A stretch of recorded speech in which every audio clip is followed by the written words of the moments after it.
Asian glory YouTube channel के online platform पे मैं एशियन सिंह एक बार फिर से आपका हार्दिक स्वागत एवं अभिनंदन करता हूं। इसके पहले के क्लास में हमने चर्चा किया आपसे कि निर्णयन का अर्थ क्या होता है, निर्णयन की परिभाषा विभिन्न जो वैज्ञानिकों ने दिया, शिक्षा शास्त्रियों ने दिया, मनोवैज्ञानिकों ने दिया, और फिर उसके बाद हमने चर्चा किया कि निर्णयन की विशेषता कौन कौन सी होती है। इस क्लास में हम चर्चा करेंगे निर्णयन की प्रक्रिया के बारे में, यानी निर्णय लेने में अगर यदि हमको निर्णय लेना है तो उसकी जो पूरी प्रक्रिया है उसको हम किस प्रकार से संचालित करते हैं इसके बारे में। तो सबसे पहले हर्बर्ट साइमन ने निर्णय प्रक्रिया के 3 स्तर बताए, यानी निर्णय हम कैसे करते हैं उसके बारे में इन्होंने 3 स्तर बताए हैं। जो पहला स्तर है वह इन्होंने कहा अन्वेषण क्रिया।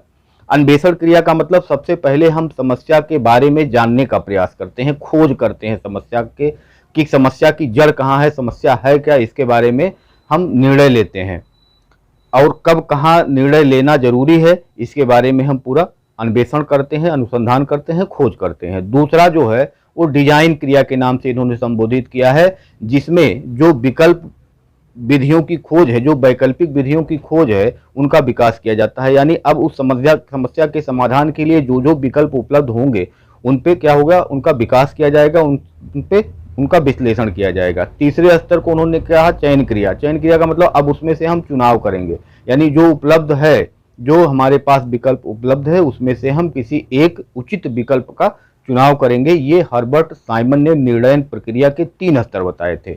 आगे अगर हम चर्चा करें तो पीटर एफ ड्रकर ने निर्णय प्रक्रिया के निम्न चरण बताए, यानी कुल 5 चरण बताए हैं। सबसे पहला इन्होंने कहा कि समस्या को परिभाषित करना, यानी सबसे पहले हमारे सामने जो भी समस्या होगी जिस पे हमको निर्णय लेना है उस समस्या के बारे में ही हमको जानना होगा। दूसरा इन्होंने कहा समस्या का विश्लेषण करना। अब उसका हम विश्लेषण करेंगे कि समस्या है कहाँ से, समस्या की जड़ को हम पता करने का प्रयास करते हैं, यानी उसका विश्लेषण करते हैं। उसके बाद वैकल्पिक साधनों का विकास करना, यानी जो विकल्प हमारे पास मौजूद हैं एक एक करके सभी विकल्पों का क्या करते हैं, हम देखते हैं, खोजते हैं और सोचते हैं, उसके बारे में तर्क करते हैं।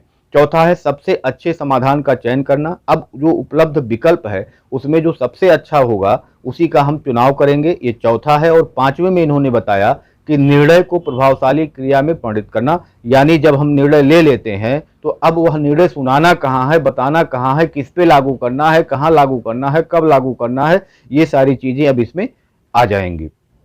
इसके आगे अगर हम चलें तो न्यूमैन, समर और वारेन ने निर्णय प्रक्रिया में भी 4 चरण बताए हैं, यानी 4 सोपान बताए, 4 चरण बताए, 4 स्तर बताए। पहला है निदान करना। निदान करना का मतलब होता है कमियों का पता लगाना या समस्याओं का खोज करना। दूसरा है विकल्पों की खोज करना। अब उन समस्या के समाधान के लिए जो विकल्प मौजूद हैं उन विकल्पों का चुनाव, उन विकल्पों की खोज करना, ये दूसरा है। तीसरा है विकल्पों का विश्लेषण व तुलना करना। जो विकल्प हमारे पास मौजूद हैं उन विकल्पों का हम विश्लेषण करेंगे, यानी एक एक को अच्छे से हम देखेंगे और फिर उनका आपस में तुलना करके हम पता करेंगे कि कौन सा विकल्प जो है वो हमारे लिए सबसे अच्छा है। और चौथा है एक ऐसी योजना को चुनना जिस पर चलना है, यानी उसी में सबसे अच्छे विकल्प का चुनाव करके और उस पर कार्य करना। ये चौथा है जो न्यूमैन, समर और वारेन ने निर्णय प्रक्रिया के 4 स्तर, 4 चरण, 4 सोपान बताए उसका। आगे अगर हम चर्चा करें तो बैके ने निर्णय प्रक्रिया के निम्न 11 चरण बताए हैं। बैके ने कुल 11 चरण बताया है। पहला है समस्या की जानकारी। दूसरा है समस्या के सभी पहलुओं के संबंध में उचित सूचनाओं को प्राप्त करना। तीसरा है इस खोज तथा संरचना में निर्णय लेना। समस्या को सरल रूप से रखना। विकल्प निर्धारण में खोज एवं निष्कर्ष पर पहुंचना। विकल्पों का मूल्यांकन करना। निर्णय करना। समस्या समाधान के लिए साधनों की व्यवस्था करना। उद्देश्यों को प्राप्त करने की दिशा में कदम उठाना। समाधान के संबंध में निर्णय। और अंत में 11वां है, अंत में यह निर्धारित करना कि क्या मूल्यांकन की समस्या का समाधान हो चुका है। तो ये बैके ने 11 चरण बताए हैं। लेकिन जब आपसे पूछा जाएगा तो आप किसी एक का याद कर लीजिएगा और उसके बाद हम आपको सामान्य सी चीजें बता रहे हैं उसको आप लिख दीजिएगा। सबसे पहले उद्देश्यों का निर्धारण होता है, यानी हमारे सामने जो समस्या है उस समस्या का समाधान कैसे करना है, कौन सी समस्या है और किस समस्या का समाधान करना है, यही उद्देश्य हो जाएगा। तो सबसे पहले उद्देश्यों का निर्धारण करना है। दूसरा, समस्या की व्याख्या करना। अब उस समस्या, जो समस्या है, उस समस्या के जड़ को हम पता करेंगे, उसका केंद्र क्या है उसको पता करेंगे, क्यों ये समस्या उत्पन्न हुई उसको पता करेंगे, और उसको हम व्याख्यायित करेंगे और विश्लेषित करेंगे, जिससे हमको पता चले कि समस्या है कहाँ। ये किसी के अनुसार नहीं है, इसको आप कहीं भी लिख सकते हैं, बिना किसी के अनुसार इसको आप लिख सकते हैं। तीसरा है समस्या का विश्लेषण करना। अब जो समस्या हमारे सामने थी उसको हम क्या करेंगे, विश्लेषण करेंगे, एक एक करके हम समस्याओं को देखेंगे कि कौन कौन सी समस्याएं हैं और उसका समाधान हमको किस प्रकार से करना है, ये हो गया।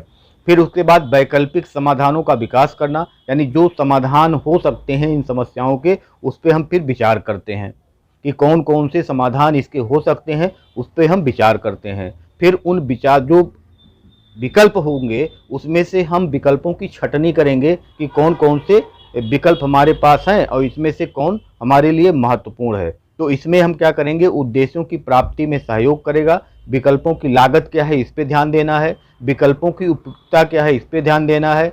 समय कितना है हमारे पास, इस पे ध्यान देना है। विकल्पों के परिणाम क्या होंगे, इस पे ध्यान देना है। और सर्वश्रेष्ठ विकल्प का चयन करना है, इस पे हमको ध्यान देना है।